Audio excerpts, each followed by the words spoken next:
ছাত্ৰ ছাত্ৰীসকল আজি মই তোমালোকৰ ক্লাছ 8ৰ ইংৰাজী পাঠ্যপুথিৰ লেসন নম্বৰ 12ত থকা দ্য হিউমেন সিজনছ নামৰ এই পয়েমটোক সম্পূৰ্ণকৈ বুজাই দিম আৰু আবৃত্তি কৰি দিম গতিকে ভিডিঅ'টো শেষলৈকে চাই যাবা ইয়াৰ পাছত মই ইয়াৰ কোৱেশ্চন আনসাৰবোৰ কৰি দিম সো কবিতাটোৰ নাম হ'ল দ্য হিউমেন সিজনছ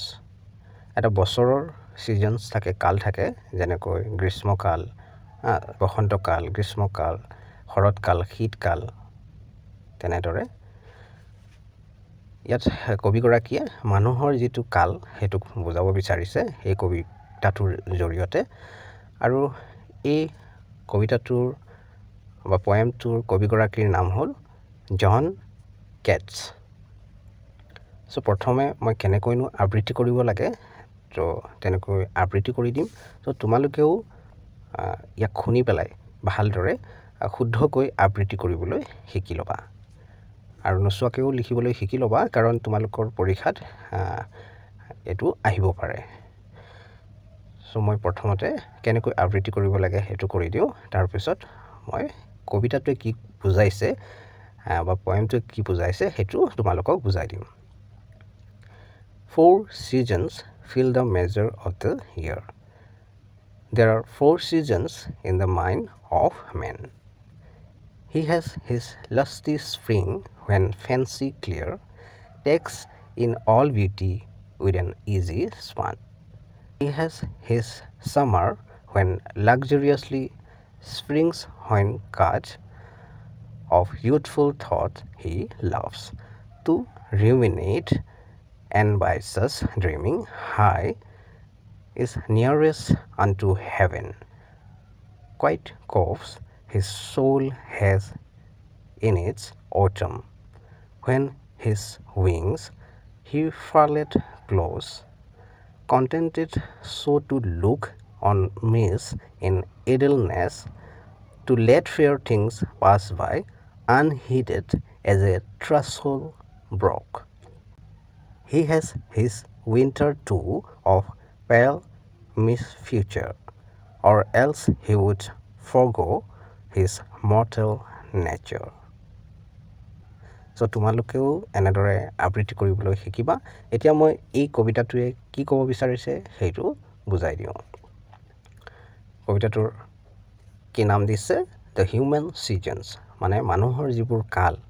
প্ৰথমতে আমি একেবাৰে শিশু অৱস্থা থাকো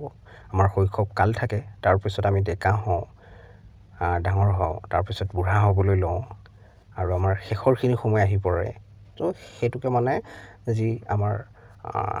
সিজনবোৰ আছে কালবোৰ আছে তাৰ লগত মানে তুলনা কৰিব 4 seasons fill the measure of the year আমি জানো চাৰিটা কাল আছে সিজন আছে যেনেকৈ স্প্ৰিং সিজন অৰ্থাৎ বসন্তকাল তাৰপিছত সামাৰ গ্ৰীষ্মকাল তাৰপিছত অটম শৰৎকাল আৰু তাৰপিছত উইন্টাৰ সো চাৰিটা এনেকৈ কাল আছে আমি অসমীয়াত কাল বুলি কওঁ বসন্তকাল তাৰপিছত গ্ৰীষ্মকাল তেনেদৰে সো এই চাৰিটা কালেই মিলি পেলাই কি কৰিছে কৈছে এটা বছৰক মেজাৰ কৰিছে মানে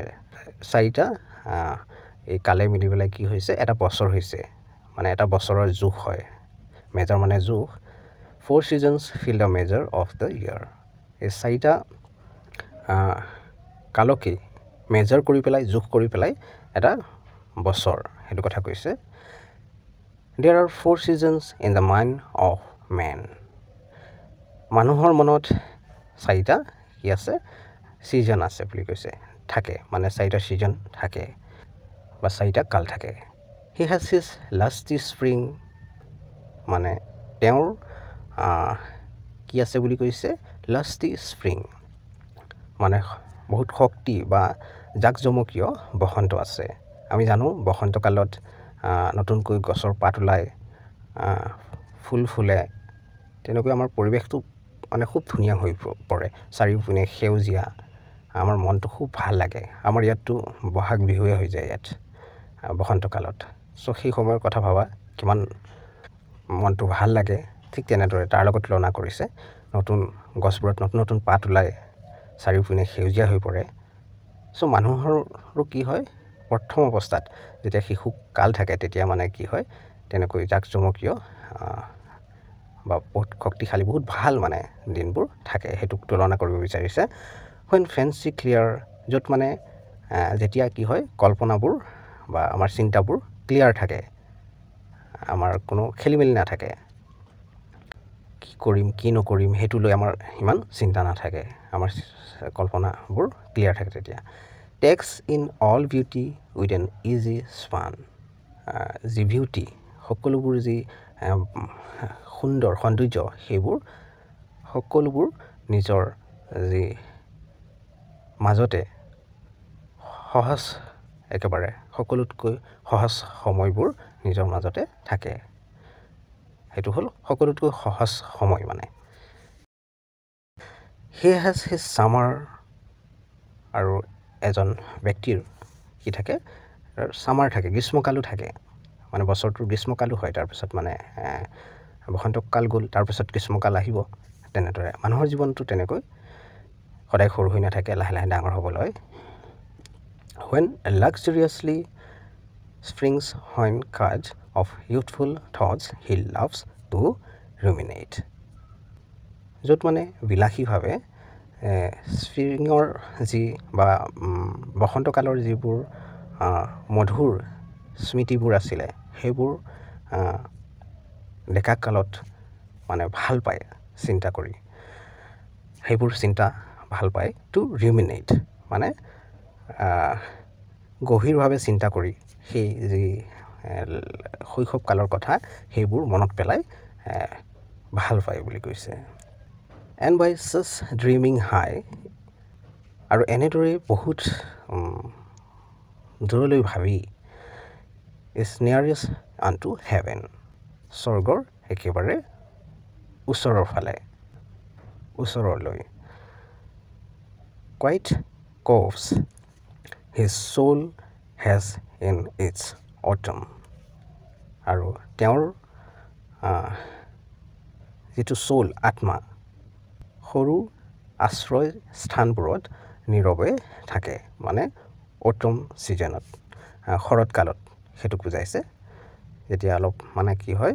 ডেকাকালবোৰো অলপ লাহে লাহে পাৰ হৈ যায় তেতিয়া কি হয় শৰৎকালৰ লগত তুলনা কৰিছে শৰৎকালত যেনেদৰে পাতবোৰ সৰি যায় আকৌ গছৰ পাতবোৰ ঠিক তেনেদৰেই এজন মানুহৰ জীৱনতো তেনেকৈ শৰৎকালৰ দৰে মানে সৰু আশ্ৰয় স্থানবোৰত মানে ক'ৰবাত নীৰৱে তেওঁৰ আত্মাটো থাকে সেইটো বুজাইছে when his wings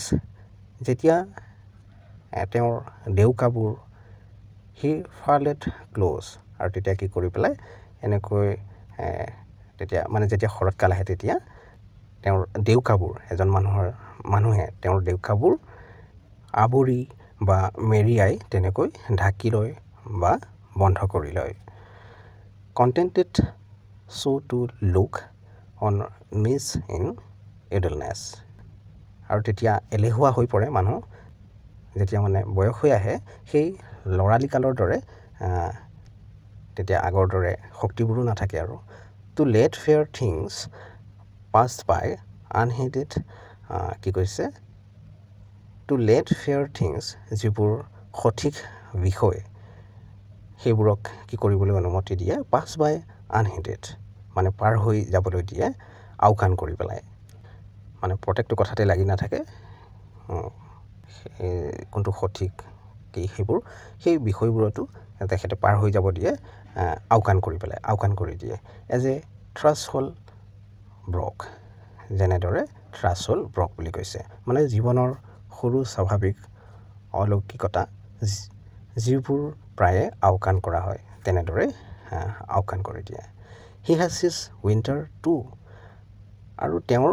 শীতকালো আছে বুলি কৈছে এটা বছৰ যেনেকৈ শৰৎকাল যোৱাৰ পিছত শীতকাল আহে তেনেদৰে মানুহৰ জীৱনতো এজন মানুহৰ জীৱনতো তেওঁৰ কি আহে শীতকালো আছে সেইটো কথা কৈছে অফ পেল মিছ ফিউচাৰ হেতা পৰা শাৰীৰিক দুৰ্বলতাৰ সৈতে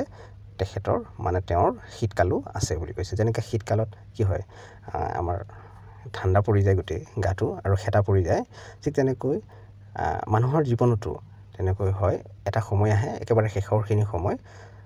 য'ত মানে শৰীৰৰ যিবোৰ ছাল সেইবোৰ হেতা পৰি যায় সেইটো কথা বুজাইছে চ' সেইটো আছে মানে অৰ এলছ ইয়াৰ বাহিৰে হি উড তেওঁ বিচাৰে বা তেখেতে বিচাৰে ফৰগো এৰি দিব বিচাৰে হিজ মৰ্টেল নেচাৰ